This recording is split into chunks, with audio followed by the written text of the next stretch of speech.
Have you ever wondered what goes on inside the mind of a remorseless criminal? Well, in this video, we will be taking you through multiple criminal cases that will leave you questioning the limits of human empathy. It's a story of murder, gangs, and the dark depths of the human psyche. Stay tuned for this chilling tale that will keep you on the edge of your seat. Lissandro Posada Vasquez. Lissandro Antonio Posada Vasquez, along with Victor Roda, Josue Correas Ventura, and Kevin Soto Bonilla, all members of the MS-13 gang, were charged with the brutal murder of 17-year-old Raymond Wood on March 27, 2017. According to reports, Woods was lured out of his home by the promise of a drug deal, only to be abducted from Lynchburg and taken to Roaring Run Road in Bedford County, a remote location where he was found with 29 stab wounds, his hand cut off, and his neck slit. During Posada Vasquez's trial in 2018, prosecutors revealed that he was responsible for some of the stab wounds inflicted upon Wood as he and his gang members took turns plunging their knives into the victim. They also explained that the brutal nature of the murder was a means for the gang members to increase their rank within the organization. In September 2018, Posada Vasquez pleaded guilty to capital murder, robbery, abduction for pecuniary benefit, and participation in a criminal activity associated with a criminal street gang. He was sentenced to life in prison, suspended after 75 years for the murder and abduction charges, and an additional 10 years for the gang participation charge. Despite pleading guilty to his heinous crimes, the remorseless Posada Vasquez sat stoically in the courtroom, showing no signs of regret or sorrow. Abel Gallegos. Alonso Quintana, Rene Francisco Rosales, and Abel Gallegos stood accused of a heinous crime that shook the community to its core. The trio had been found guilty on multiple counts for their role in the brutal murder of 21-year-old Simone Duran. According to authorities, the nightmare began when Duran identified Quintana in a police lineup for an attempted murder investigation in Adams County. From that point forward, she was targeted by Gallegos, Quintana, and Rosales. On a fateful day in November 2018, Duran was lured, kidnapped, shot 10 times while she begged for her life, and set on fire. It all started when Gallegos, the perpetrator of the crime, approached Duran on social media. He later met with Rosales and other accomplices at a house in Denver, where Duran was also present.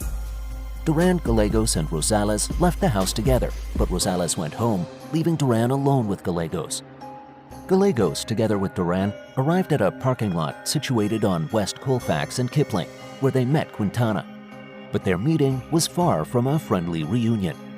Here, Quintana and Gallegos unleashed their brutality on Duran, imprisoning her in the back seat of a vehicle after a vicious assault. Their cruel intentions then took them to a secluded spot at 7th and Nile in Golden, where they callously shot her 10 times. And if that wasn't enough, Gallegos and Rosales returned to the scene of the murder to pour gasoline on her body and set it on fire. However, this wasn't Gallegos' first run-in with the law. With 6 felony convictions already to his name, he had already been revoked on parole or probation 8 times. At around 1:30 a.m. on November 6, 2018, firefighters received a report about a brush fire and upon arriving at the location, discovered the lifeless body. It was later revealed that Duran had died from gunshot wounds by the Jefferson County Sheriff's Office after her body was identified. Judge Philip McNulty, the sentencing judge in this case, was appalled by the casualness of the crime and the complete disregard for human life. In the end, justice was served as the trio was handed multiple life sentences without the possibility of parole. Quintana, identified as a habitual criminal, faced the consequences of his actions and was sentenced to life in prison with an additional 160 years.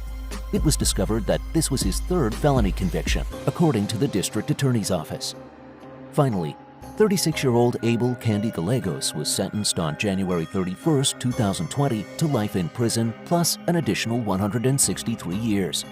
He was found guilty of first-degree murder with intent, and after deliberation, conspiracy to commit first-degree murder, 2 counts of crime of violence, second-degree kidnapping, retaliation against a witness or victim, tampering with a deceased human body, tampering with physical evidence, among other charges.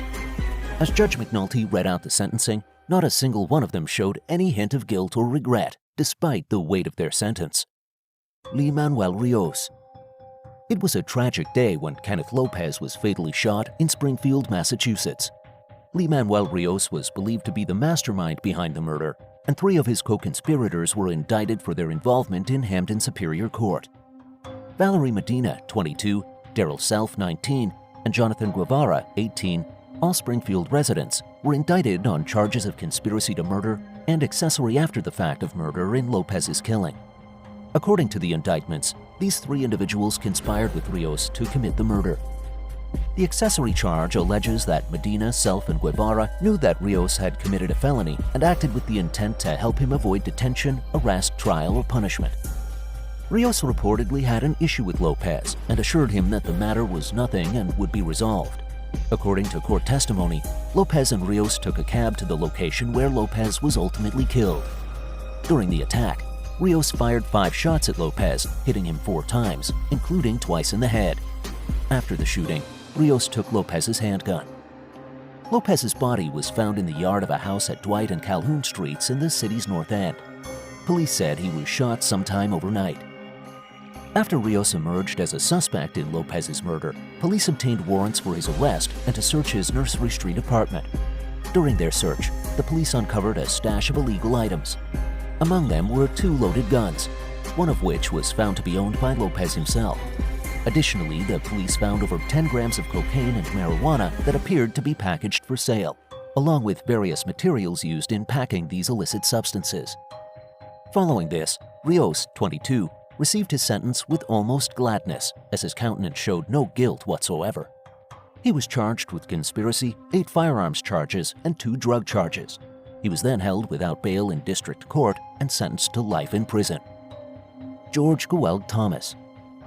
George Gewel Thomas was a name that struck fear in the hearts of many in Bishop Lavis, Cape Town, South Africa. He was the notorious leader of the 28s gang, and for 4 years, he and 18 of his co-accused stood trial for a myriad of charges in the Western Cape High Court. The list of charges against Thomas was long and damning.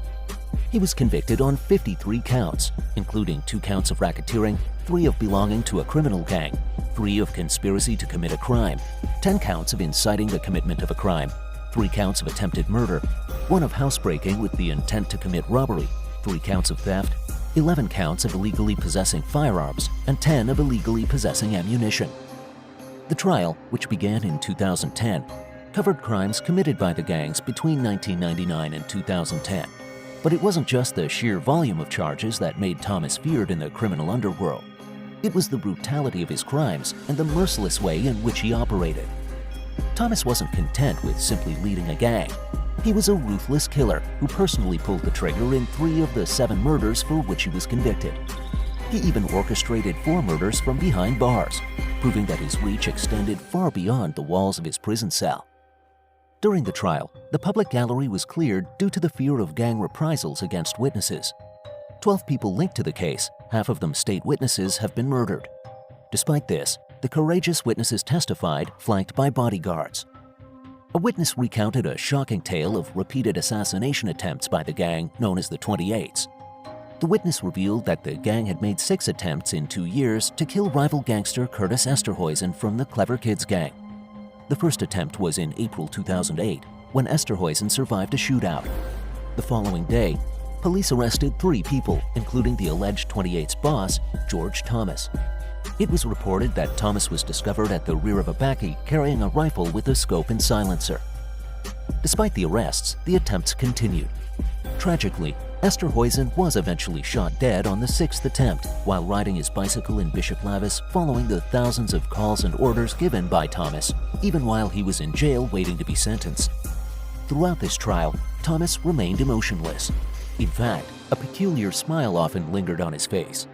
Nevertheless, based on the accounts of witnesses and an overwhelming amount of evidence, Thomas was sentenced to an effective 175 years in jail for each of the 7 murders he was found guilty of, alongside his accomplices.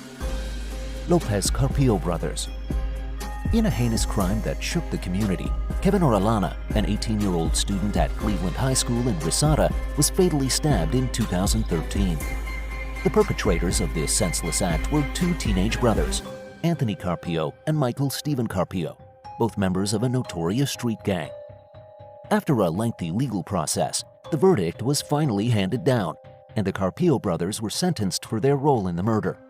Anthony Carpio received 16 years to life in prison, while his brother Michael Stephen Carpio was sentenced to 15 years to life. In addition to this, they will not be eligible for parole until at least 2028. During the trial, evidence showed that the Carpio brothers approached Orellana while he was playing handball at school and issued a gang challenge, leading to a violent altercation. Anthony Carpio, in a fit of rage, then stabbed Orellana, causing fatal injuries. The Carpio brothers then fled the scene in a vehicle driven by Michelle Pineda, a third co-defendant who was sentenced to 2 years in county jail. Pineda pleaded no contest to a felony account of accessory after the fact, indicating her knowledge of the crime committed. Despite the evidence against them, the Carpio brothers sat expressionless during sentencing, showing no feeling of guilt for their actions. In contrast, a victim impact statement read by Deputy District Attorney Scott Marcus on behalf of Orellana's grieving family revealed the devastating impact of the loss they had suffered. What do you think about the reactions of these gang leaders in the courtroom? Share your thoughts with us in the comments below. Also, don't forget to like this video and subscribe to our channel for more content like this. Thank you for watching.